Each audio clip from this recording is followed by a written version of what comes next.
This is the RTM Parks and Recreation Committee regular meeting on March 6th at 7:32, virtual on Zoom. I'd like to call the meeting to order. And here's Patty. And we will, Sarah Baldwin is here. Patty Bumgardner is here.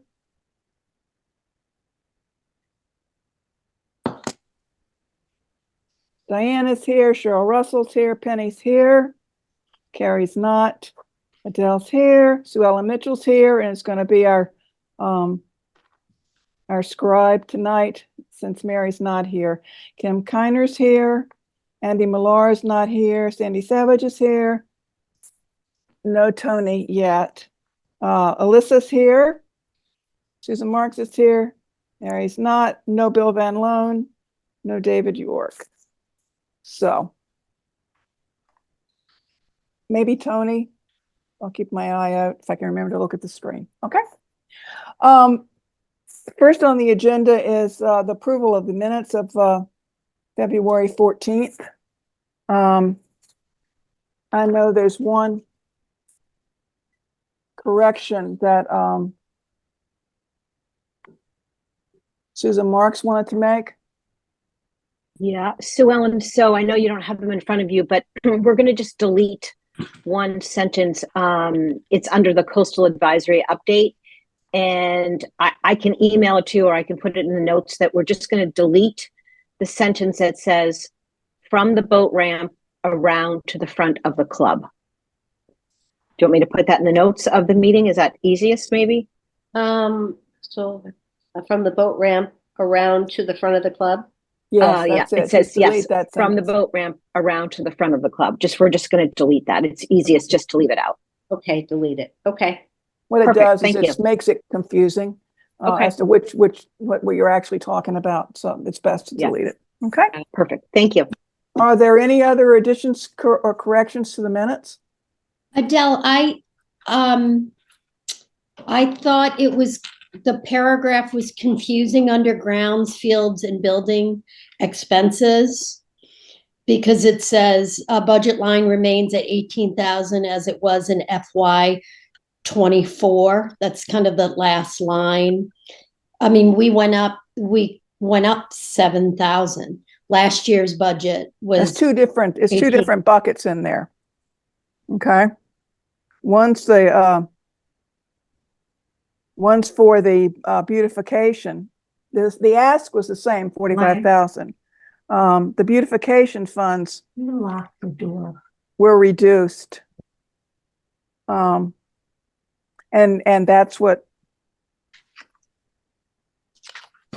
the one that remains at 18,000. The other one was reduced twice, but was still more than that, but it's higher than it was the year before. So if you want, I can go back and make that a little more Yeah, understandable. Okay. Yes, I can just, All right. I'll text you a line just to make it a little clearer for anybody who's reading the minutes for the future. Thank you. Sure. And Okay. then you'll send it to me then, right? Sure. We'll do. Sure. Great. Yes, ma'am.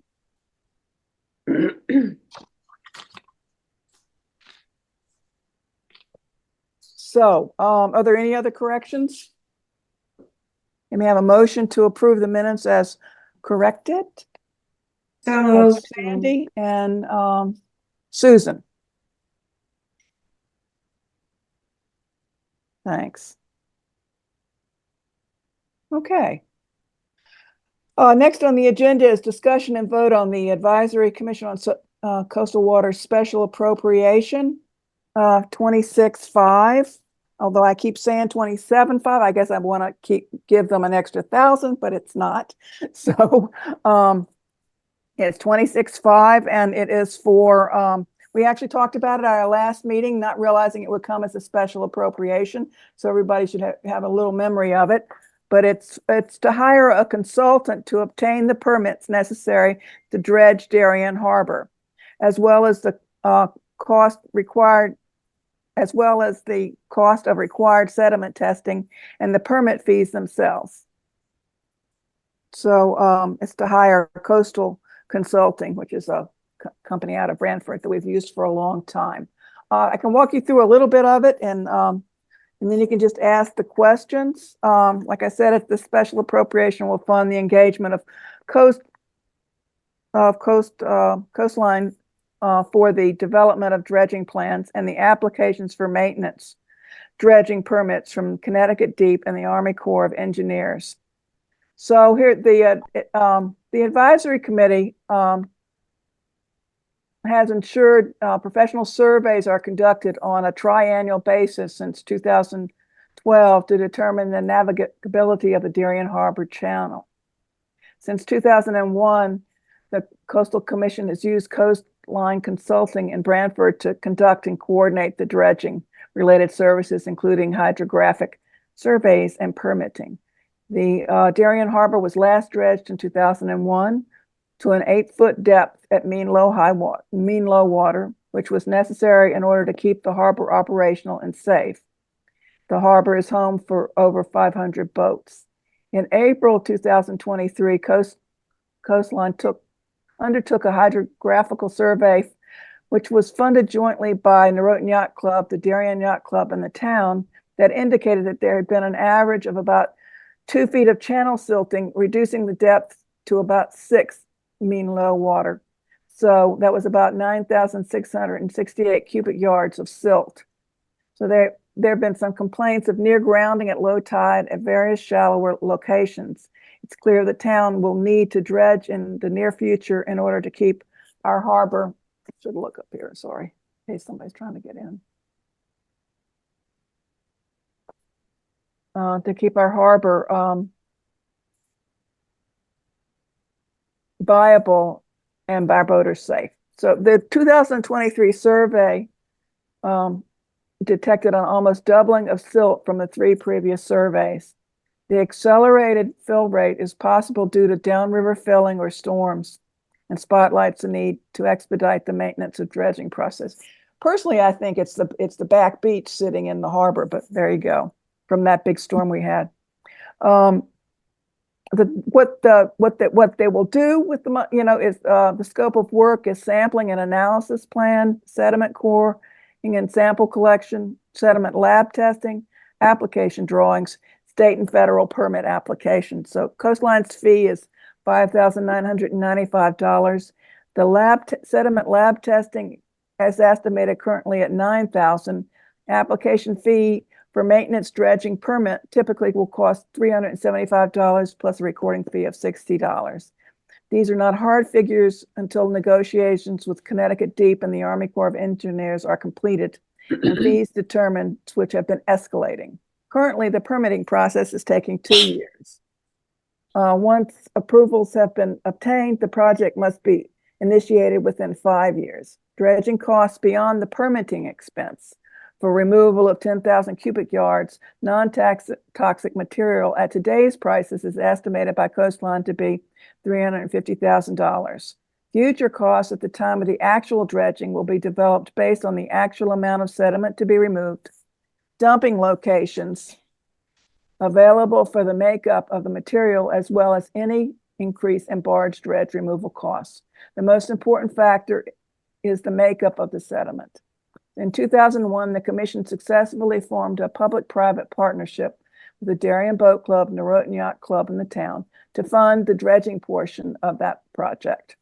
So that was, we got an awful lot of good information in the documents that information just came directly from the Coastal Commission's documents that they gave us. So does anybody have any questions or comments?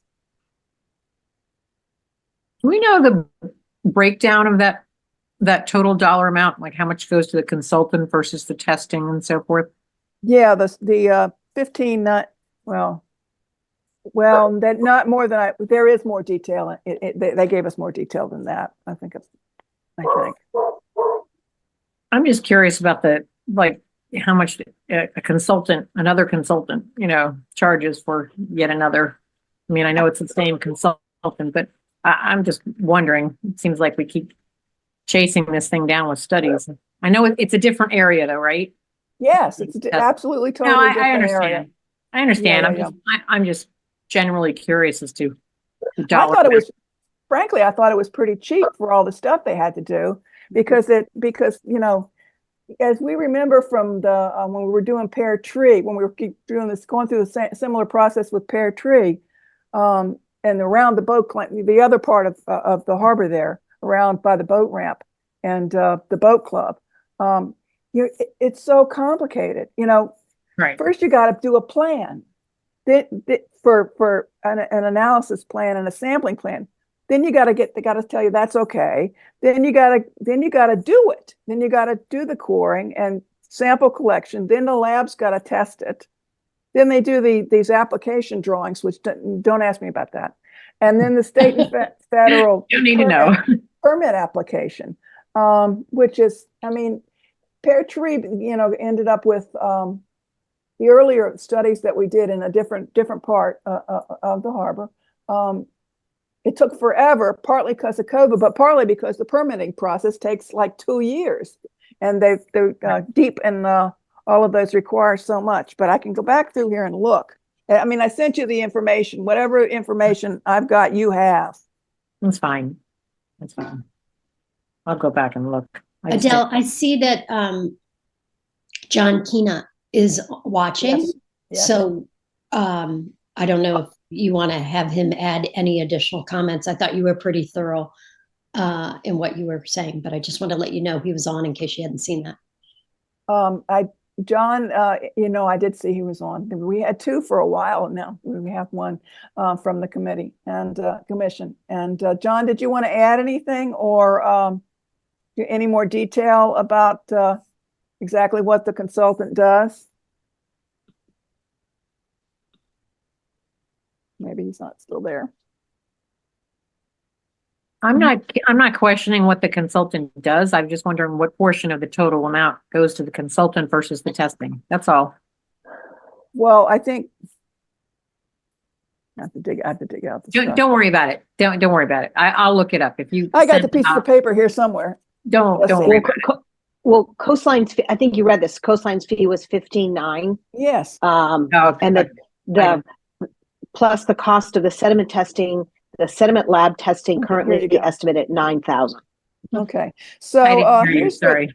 here's the Yeah. fixed fee of 15,995. But here's what they do: they break it down for the request for the sampling and analysis plan. That's $3,925. Sediment coring and sample collection, $4,120. The lab testing I already mentioned. The application drawings are $3,850, and the state and federal permit application $4,100 to do it. So that's what that's coming out of their fixed fee of $15,995. Thank you, Adele. That's great. That's it. Thanks. That's it. I just didn't put that in the whole what I plagiarized from their things. I didn't copy it all. Really, it was very, very thorough, I thought. Susan, do you have anything you want to add since you're following it? No, I don't know if Colin has anything that he wants to add. I don't really. I mean, Oh, as there far it as is. I'm sorry, I lost why you, they're- Colin. You moved on the screen.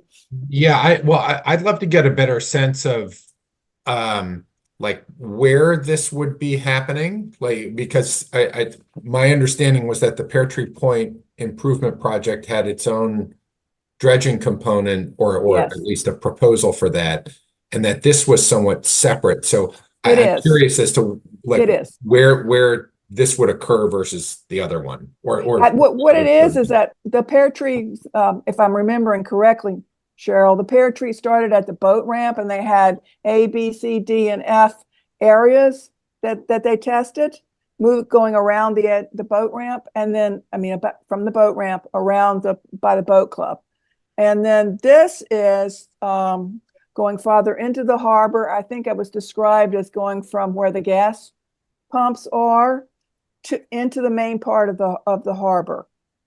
That's what we're Yes. so more yes. Okay. So it is separate. Okay. And that's why Norotan Yacht Club is involved as well, because it is going out, past towards their direction. All right. Well, it's good to hear that we had a public-private. Obviously, this is the testing and the permitting, so that we'll know what the dredging will cost. Cheryl has a question. It's not for the dredging, so, but it's good that just a second, Cheryl. It's good to know that in the past, when we did dredge in 2001, that we shared the cost with Norotan Yacht Club and the boat club. Okay, Cheryl. Yeah, Colin, when we did the Pear Tree Point permitting process and taking samples, we did it from the Darien Boat Club all the way around to the end of A dock. So that's where you should be looking too, because when boats pull out from the area of the boat ramp or come off of the boat ramp, when they go around A dock, it's very, very tight there. So I was hoping that the boat club was going to include that bend in there so that people could get around A dock better. It's very narrow in there, and because of all the silting. But when I looked at the schematic, it looked like what Adele just said, almost from the boat, from the gas dock, we'll call it, out to the mooring field. Correct. And then into the right by Nash Island. So I had hoped that you would have done and look around, or maybe change your drawings to include the area around A dock. The Pear Tree Point situation, I think, is still on hold, and the Board of Selectmen have got to make a decision on this quickly because time's running out on our permit. So I did attend the Harbor Advisory Committee meeting that Lori was at, and Mike Scrow, and Dan Briggs was on there to tell you how to go through the process of the permitting process. And he did mention that time was running out on the Pear Tree Point permit. And we've got to get a shovel in the ground soon, or we're going to lose it. So I think that the boat club should consider around the back of A dock. Just my 2 cents. Yeah, that's it. But for right now, this is what we're looking at. I know. Yeah. Okay. Any other questions? Sarah? Yeah, quick question. So if this happens, let's just say it's approved and they go forward and then we actually get the dredging done for that area. If the other area that Cheryl was just talking about doesn't happen, we run out of the permit, it expires, and the boat dock area, I guess you guys are talking about, we'll call it, doesn't happen. Is the other dredging, is it almost not like it's not beneficial, but is it less beneficial that it happened when the other area didn't happen? Or are they totally separate? And it's better to do one, even if the other one doesn't happen? Is that because they're all connected, right? Or is it totally? Seems reasonable, but I don't have I don't know the answer for you. I'm sure there's some benefit to doing the harbor for the deeper, for some boats have a deeper draw than others, and maybe some that more farther out that would be more effective for. But I don't know. But this will take 2 years to get through the permitting process before they can get numbers on the dredging. So one would hope that Pear Tree would be, that we might have some movement before we get finished with the permitting process for this. Okay. Thank you.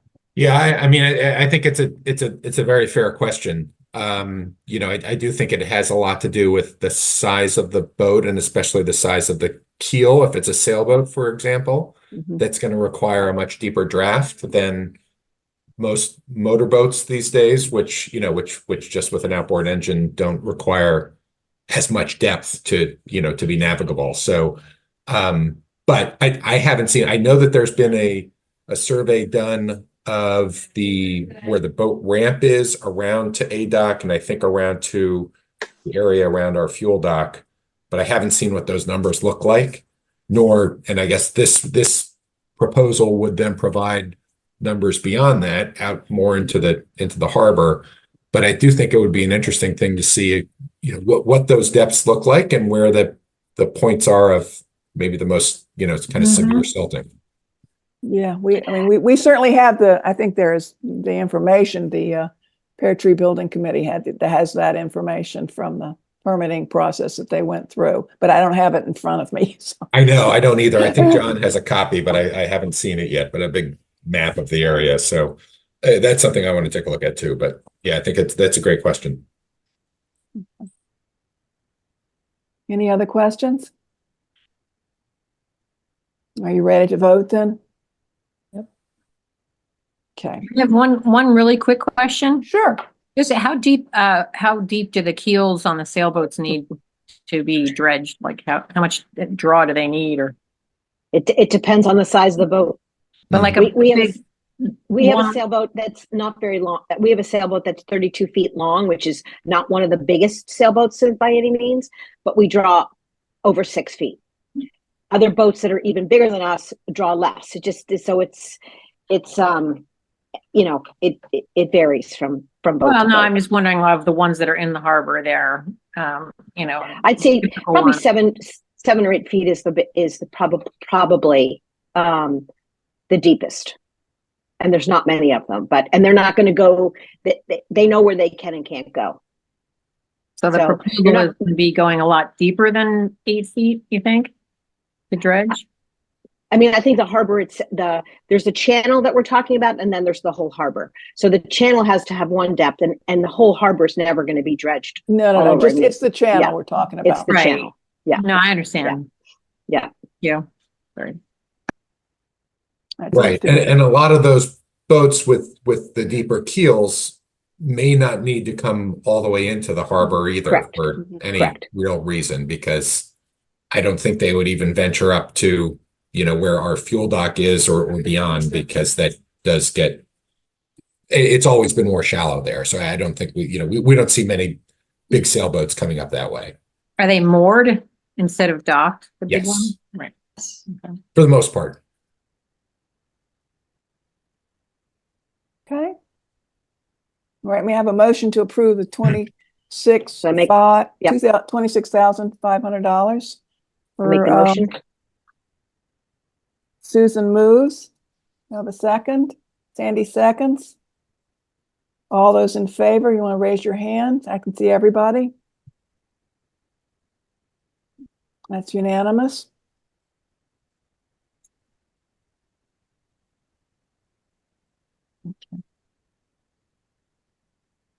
I don't know if you guys saw this, but John said that his microphone wasn't working. Oh, no, I didn't see it. I'm sorry. Yeah.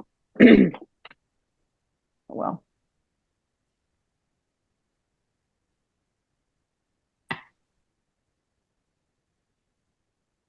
Okay. All right, we'll move on. Thanks, everybody. Thank you for coming. And we will move, next on our agenda is updates from, let me switch my pieces of paper here.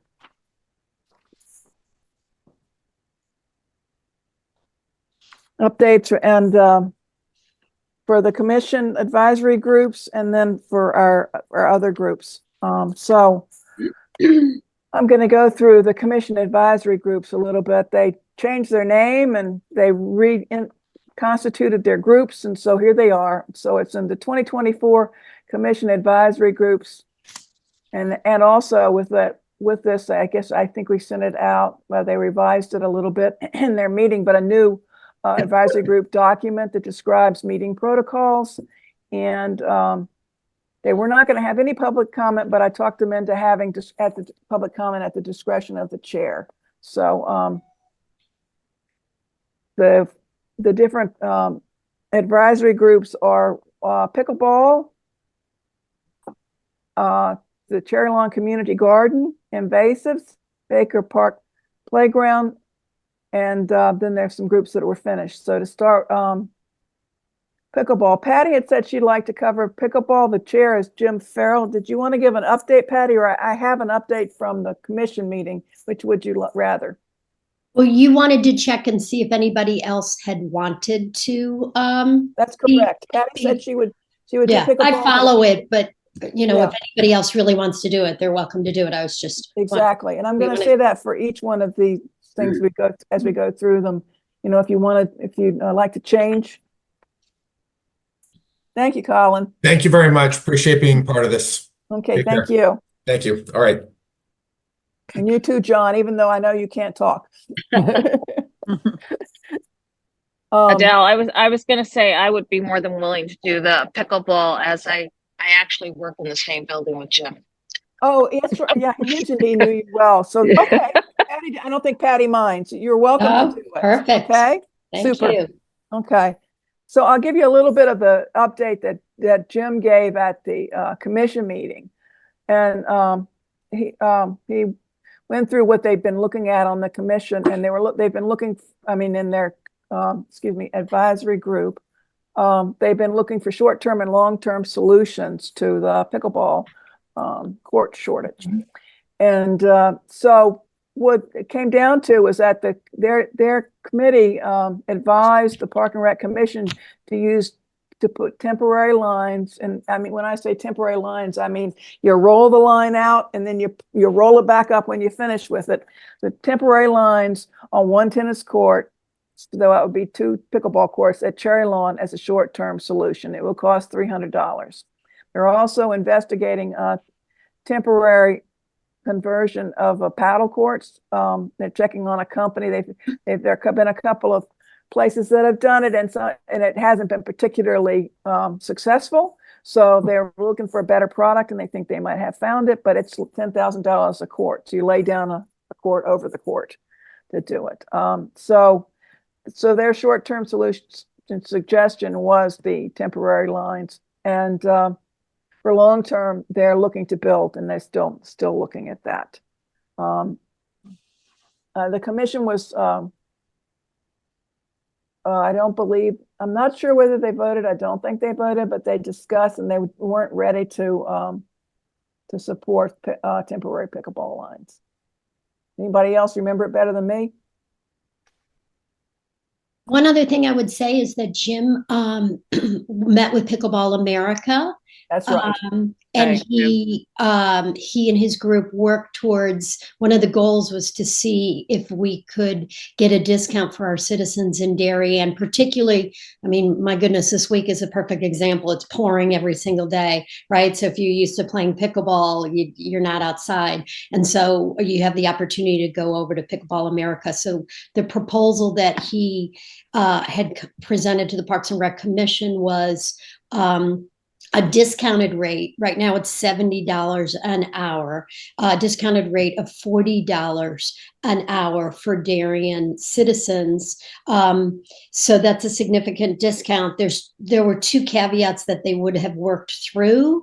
And one was that it would have to be booked through the Parks and Rec department. And so the 2 things there is, can our software do that and still have Pickleball America know that it's being booked right away? So it's kind of a simultaneous thing. And also, you also want to make sure it's not too much work on Cassie and the Department of Parks and Rec that deal a lot with pickleball. The second thing, and this was the tougher thing, was they wanted a commitment of upfront, where Darien would have to pay $460 to block off time from 7 a.m. I think it was 7 a.m. to 6 p.m. And town is just not in the position to make that commitment. So they're still working through it, and it's wonderful that we're looking at opportunities to try and get discounts for our folks, much like what they do they offer tennis at Kings Highway, and you can book it through Parks and Rec. And so Jim was working hard to see how we could do that to give another offering until we can hopefully build a pickleball court elsewhere. Thank you. But so far, they're still working at it, but. There was also that other idea he said with the Darien ice rink is toying with the Correct. idea of putting the courts on the roof of the ice rink. I thought that was clever. parking situation wouldn't work probably, but Yeah, but we don't, I Yeah. mean, New Canaan's the one, unfortunately. right, New no, Canaan, Darien, but New Canaan, is the one who has, the contract there. well, the Winter Club does, but Yeah. it was more a matter of trying to The do an owner, ownership yeah. similar to like to Pickleball America, like trying to do some kind of a deal with them that we could use the space if they put it up there. But anyway, I thought that was interesting anyway. I think Okay. I think Jim All is ideas are good ideas. Jim is going to be very creative and get as many opportunities out there as he can. So Yes, he's a good man. He welcomes the audience asking questions, so that's good. Agreed. It's good. Okay. Cherry Lawn Community Garden is chaired by Mary Louise Morgan. They made their rules and we're that's about it. I mean, I'm not going to report on that. The invasives, Patty, do you have? There was a follow-up. There was a second meeting, on Tuesday, February 20th. Remember, I had reported on the February 6th meeting kind of in detail. So the quick update on the February 20th was, they are just going to check in with P&Z on the base of if they do a little bridge or a little base in front of the stoned arch bridge, if that needs to be formally examined by somebody. I'm sorry, not P&Z, EPC. So they're checking to see if it needs a permit or not.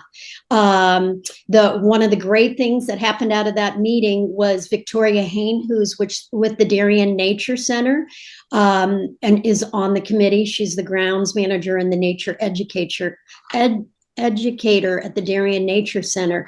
She had offered, when the One Tree Planted had donated some trees last a year ago in the fall. They did it a little bit along the soccer area and then down along by the pond. And they were planted and they were tagged, and the silver fencing were put around them. But now it's like it's a year plus later. There's a year so later, wind, rain, etc., and the tags came off. So Victoria offered to go out, and she did this the next day. So our meeting was the 6th, or the 20th. She went out on the 21st, and she tagged every tree that they had planted. So you can go down and see it. So that's great. That's important to know. And it's wonderful to have not just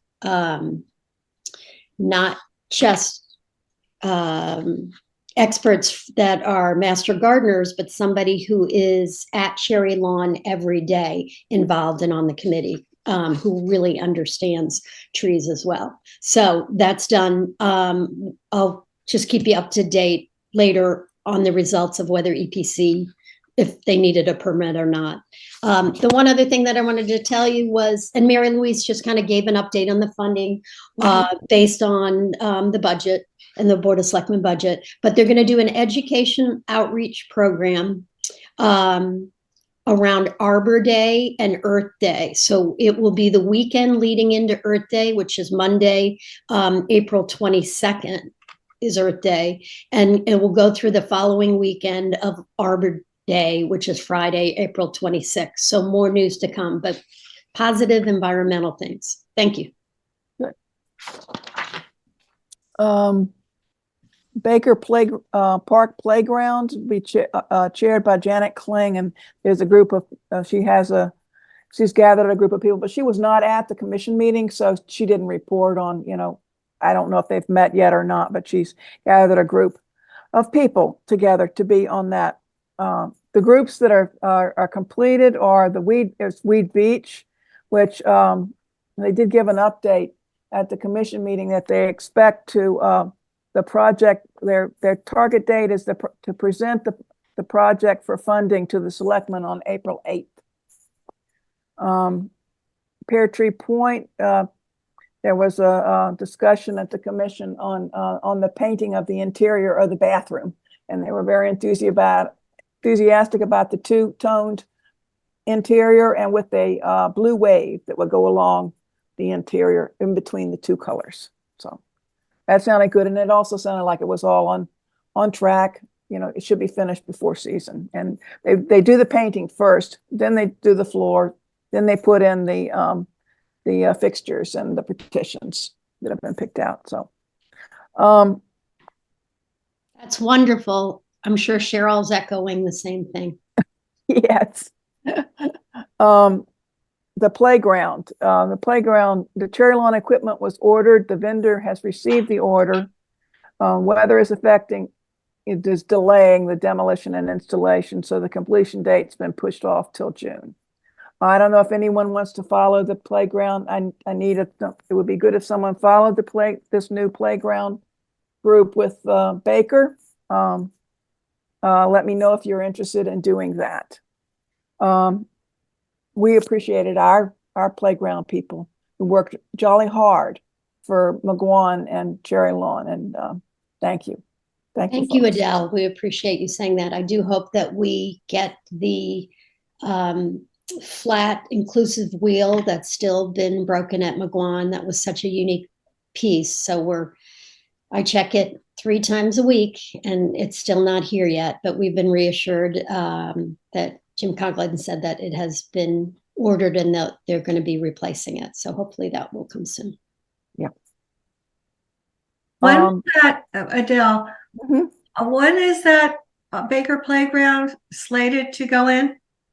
No, they haven't started working on it They yet. haven't started work yet, but it needs to be, it needs to be decided and ordered, you know, in order placed before the end of this year. Cheryl, Because I've heard from a number of children that the blue dinosaur that's there, they really think it should stay because it's an icon of Baker Park. Okay. That was what I was asked to put into the record. I love it. Please keep the blue dinosaur. It's an icon. Was it there when you were there? Playing I there? was never at Baker. It was a school there then. It was a school, but I wasn't at Baker. I was at Holmes. Yes, I know. Mark. Okay.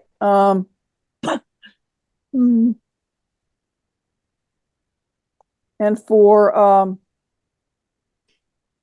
the rest of the committees and the commissions that we follow, one is beautification. Penny, are you still interested in following that, or did you want to? Oh yes, someone else? Oh no, I'm happy to keep following that. I'm planning to go to the meeting next week. Okay, super. Thank you. Sure. Even if you just listen or watch them on Vimeo or read their minutes, because sometimes minutes are better than others, but these days. But yeah, that would be great too. Thank you. Okay. Sure. And you can see the usefulness of these because here we had Susan reporting on the commission, the advisory commission on coastal waters, and here we go. We have something coming out of that. So it's a good thing that we knew about it before we got the request. And then Susan follows the harbor master as well, and she's going to continue to do that. Anything to report other than we already know about that? They don't have a meeting scheduled in March. I mean, or if they do, it's not. I just re-looked as we're talking, and there must be one in March, but it's not on the calendar yet. So I'll reach out to the chairs and see, make sure. So nothing new to report. Okay. And monuments and ceremonies, Diane, I don't know if you've had a chance to do anything, or if you want to continue. Actually, I don't know. The February meeting was canceled due to the snowstorm. That's right. Yeah. And they are meeting next Tuesday afternoon. So there has been nothing new. Okie doke. Diane, can I ask a question? And I'm not sure this falls under monuments and ceremonies, but I drove past the cemetery, next to the library. And there are all of these orange cards that are index sized cards. And they're each one of them is in a little black thing. It's kind of like if you get your lawn sprayed, right? They put the yellow card saying stay off of it for 2 days. And I was just so curious because it was it's not necessarily visually appealing, but I was wondering what it was. And so I actually drove in there yesterday just to look. And if a grave site has too many things or things that they don't consider appropriate, they have like 8 things listed on the orange card, and then they just take a black mark slot and circle it if it is affecting that. And it was at least, none of the older graves, obviously, none of our veterans, but a lot of the early or the more recent graves. And it may not, that I just didn't know if you had a contact for me to follow up and ask that question. For me personally, it was kind of disturbing because I know several people have recently been buried there, and I thought, oh my gosh, that's a Me tough too. thing. That's I a saw the tough, same thing. And right? That's a tough thing to terrible. say. Hey, you've just been buried. Your loved one's been buried. We have all this mental health concern, and then they're saying, you can't have this, you can't have that, you can't have that. It's pretty basic stuff. It's not like. So I was just wondering if you knew anything about it, or No, Susan. I really Mark's- don't. I know Yeah. their concern is cleaning up some of the cemeteries around. Yeah.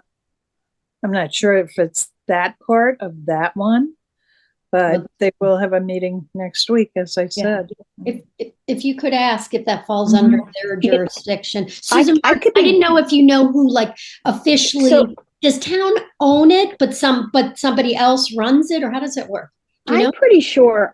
I just, whenever we used to talk about the cemeteries, it was always more of the historic cemeteries. Like there's one actually on your road, and Yeah, there's Hanson. one. So, but I think Spring Grove is private, but I don't think the I town. think it is too. Yeah, it has its own like board of directors, and so I would almost Google Spring Grove and see what comes up, and you might be able to contact someone directly there. I don't think beautification covers anything to do with Spring No, Grove. not but I- beautifications. It's no, monuments. I mean, ceremony. yeah, sorry. Yeah, of course. Sorry. I knew Monument. what yeah. I think it's totally private, but Diane, is that your recollection, or? I believe Spring Grove is, yes. Now, I do think the Monuments and Ceremonies does some things with the soldiers part because they do the wreaths across America. Yeah. But they were concerned about cleaning up some of these other historic cemeteries. Yes. Well, that's a And good I believe question. they've asked for extra monies in the budget this year also. They did, they got some of it cut back, but, we will get, when the budget committee, will soon be meeting with,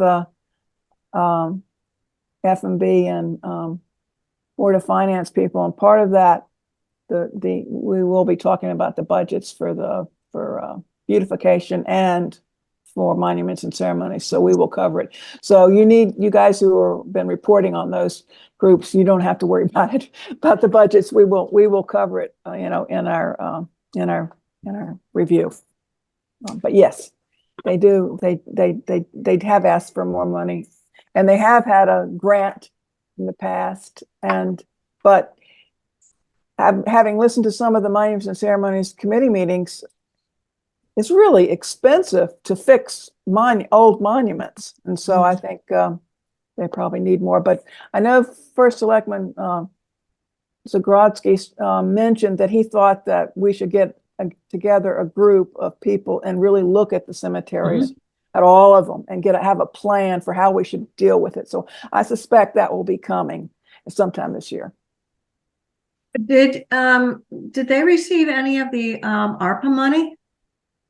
No. No.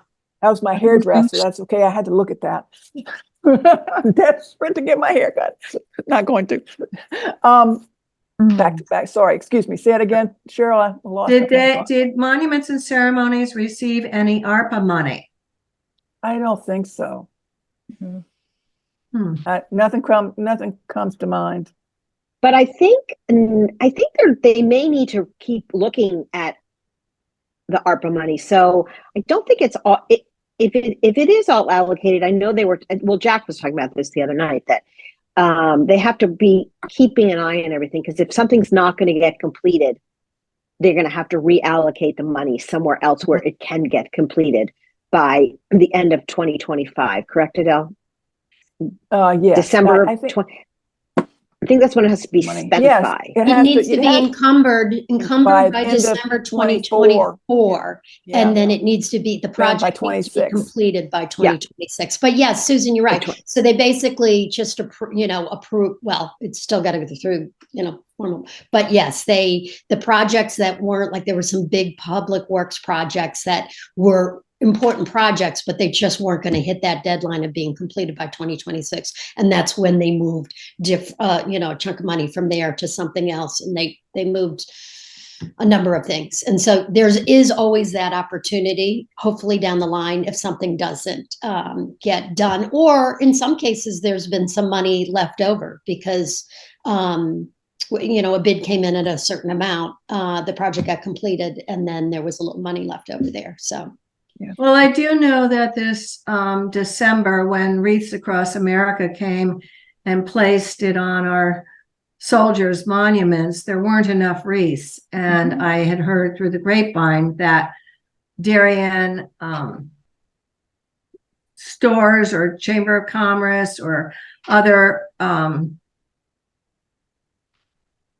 functions in Darien, it would be nice if they donated to this cause so that every monument had a wreath on it. And it was a lot this year that didn't have wreaths.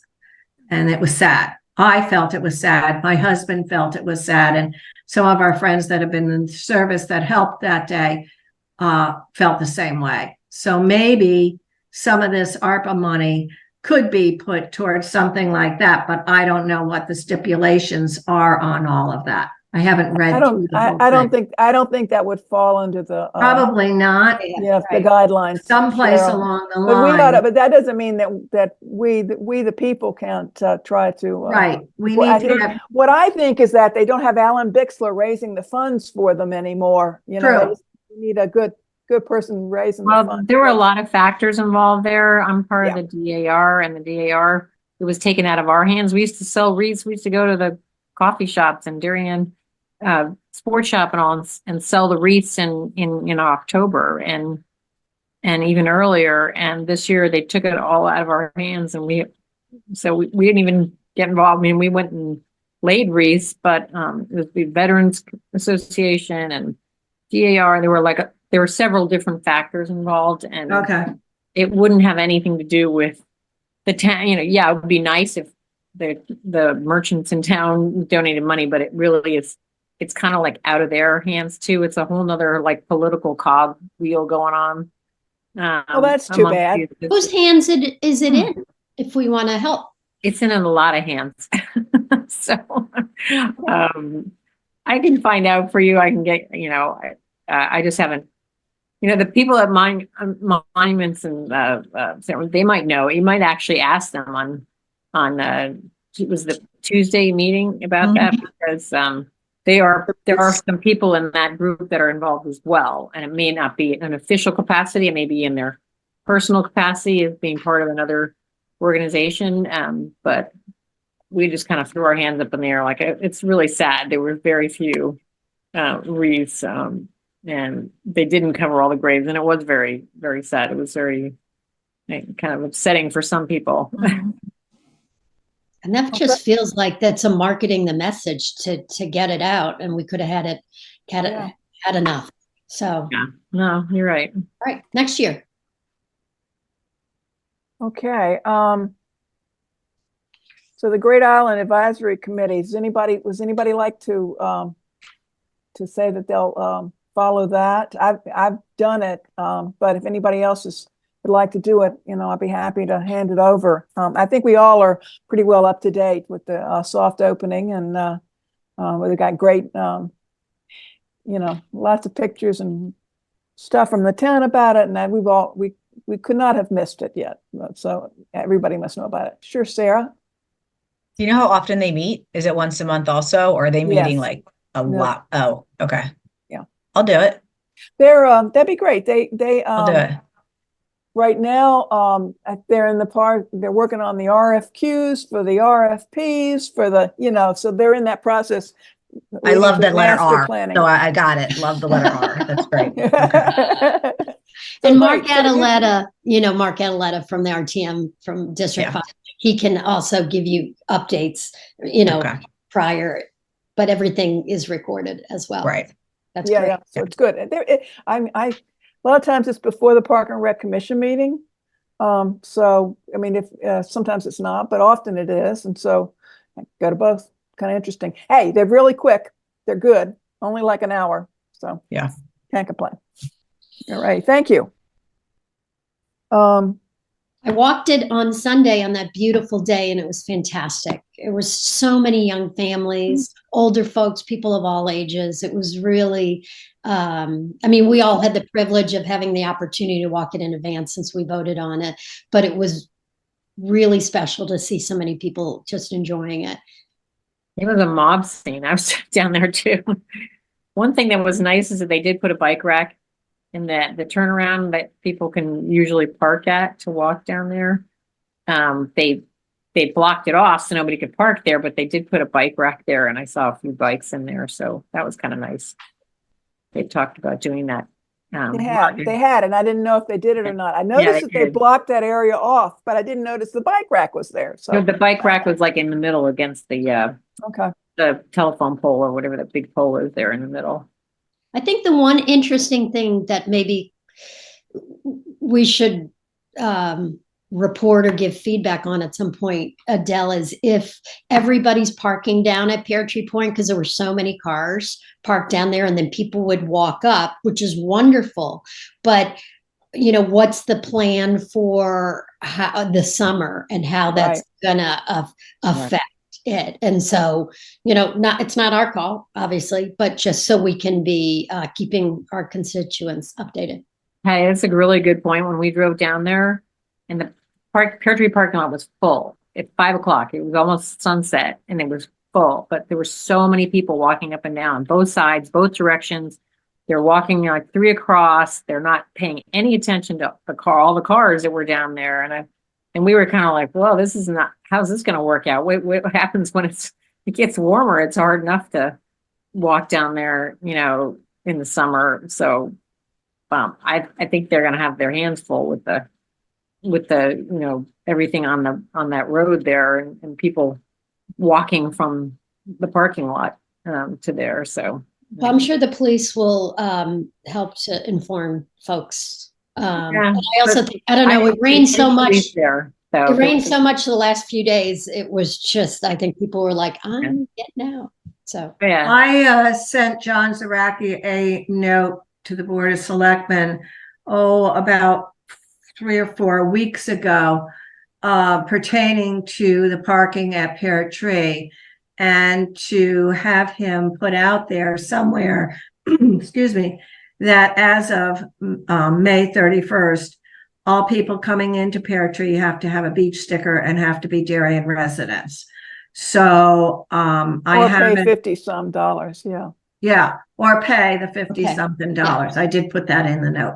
So I haven't seen that on his letter, the town letter yet, but I would hope that in the coming up towards May, that he will have that out there, because this is open to everyone and from any other town. But the parking at Pear Tree is strictly for Darien residents or pay the $53. So it's already been said to the selectmen.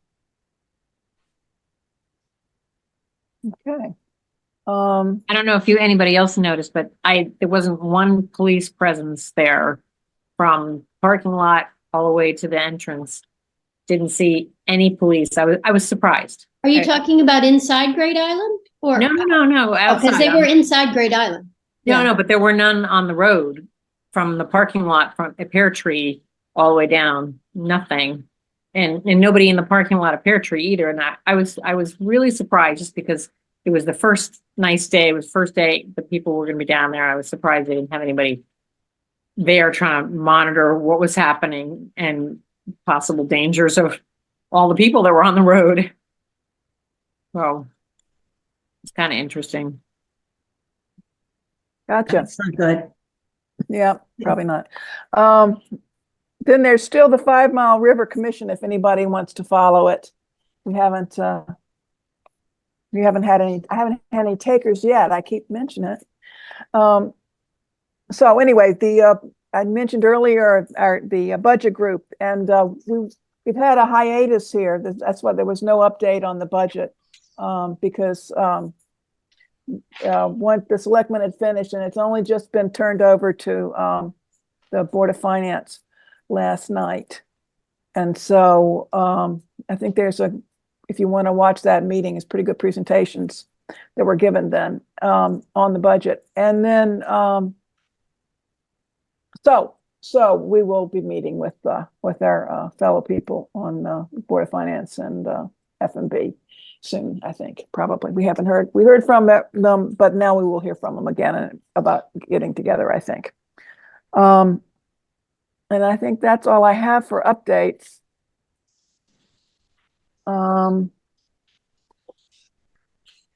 So I'll go into, unless anybody else has anything else that I've missed or forgot.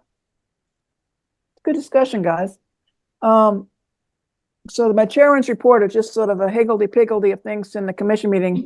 Let me just see if I've, some of it I probably already said. So first, the commission voted to use part of the $668 that have been on the unexpended dollars in the fiscal year 24 groundskeeping funds. In other words, this is what's left of the beautification funds. So they voted to use it on part of it on plants for the dunes at Weed Beach. Remember, the Eagle Scout project is to clean up those dunes, and he's got a lot of mugwort to pull out, and then this will give him funds for plants to plant. So they didn't want to take the mugwort out till they could replant the grasses. So that's what it is. It's the same stuff that was there before. It's grasses. Commission Chair Lori Bora updated the commission on the proposed walking path fundraising project at Cherry Lawn. Lori Bora, Susan Daly, and Jim Coughlin met with First Selectman John Zagrodsky and Kate Bush, Town Administrator, to plan how to do it, how to organize the fundraiser. And there'll be 400 bricks for sale, either for $250 or $400 each, one brick, one family.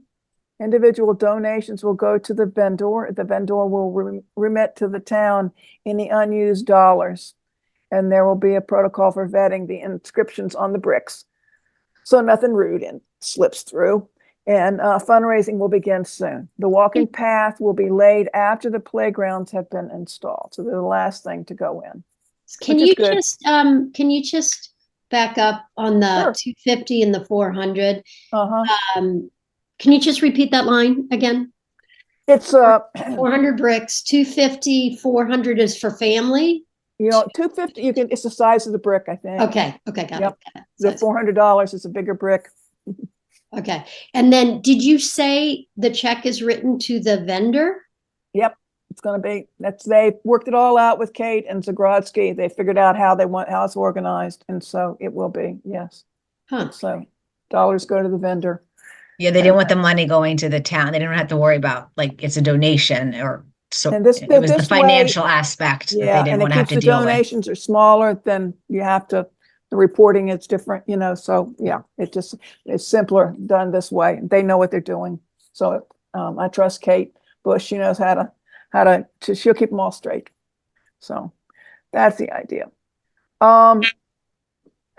Anything else? Kara Bonzak has resigned from the commission as of February 29th.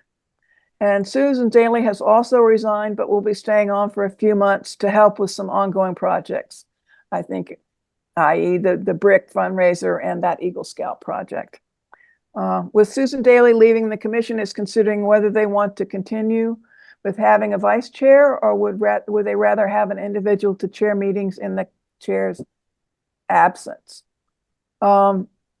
Kathy Mulrow, PD will chair the March meeting. Lori's going to be away.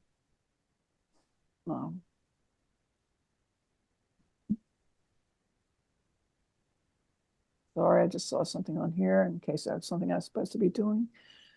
And I don't Can I know just what- give a shout out to Cara? Because I think she did a tremendous job on the Parks and Rec Commission. The She had Survey so much Monkey, yeah, value. particularly.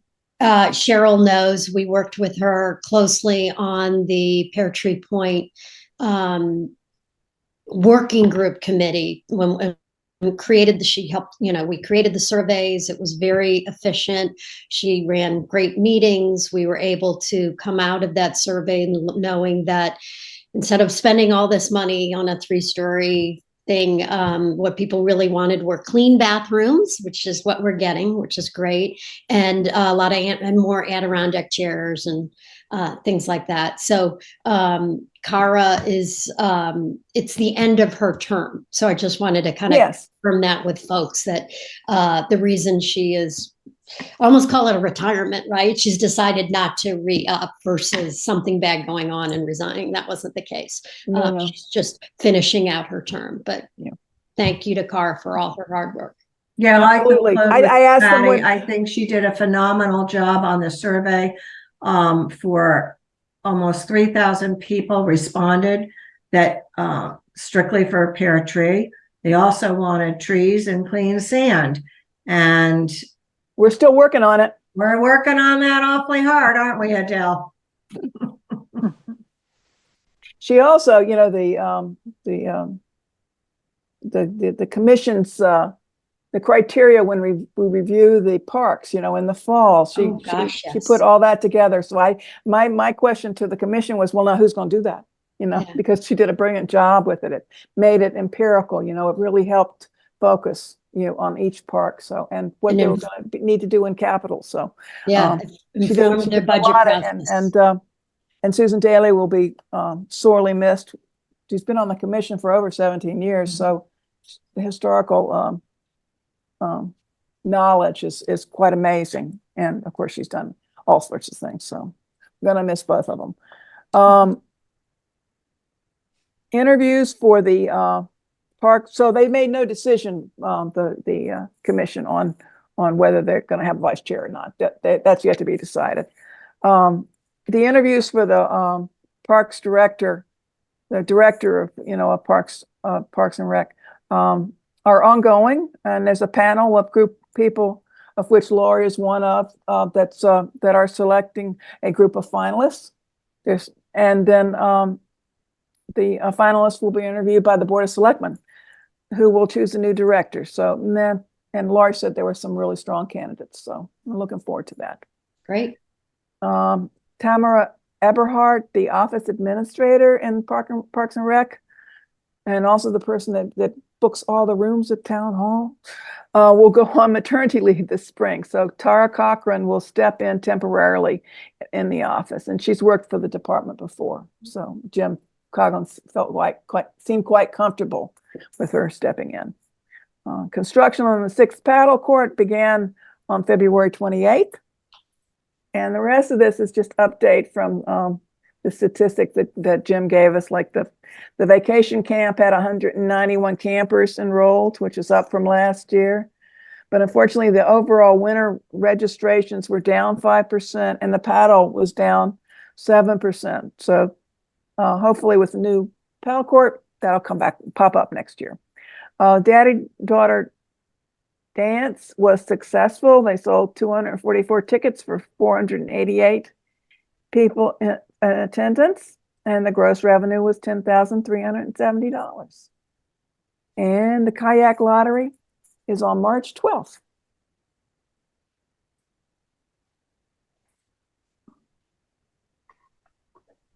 Is there any other business?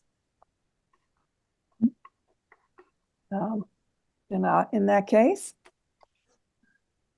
Sandy, you want to make a motion to adjourn? That's what I thought. I could just see Cheryl seconds. Second. All those in favor, raise your hand, and I'll see you next time around. Okay. Thank you, Adele. Thank guys. you. Good night. Good night.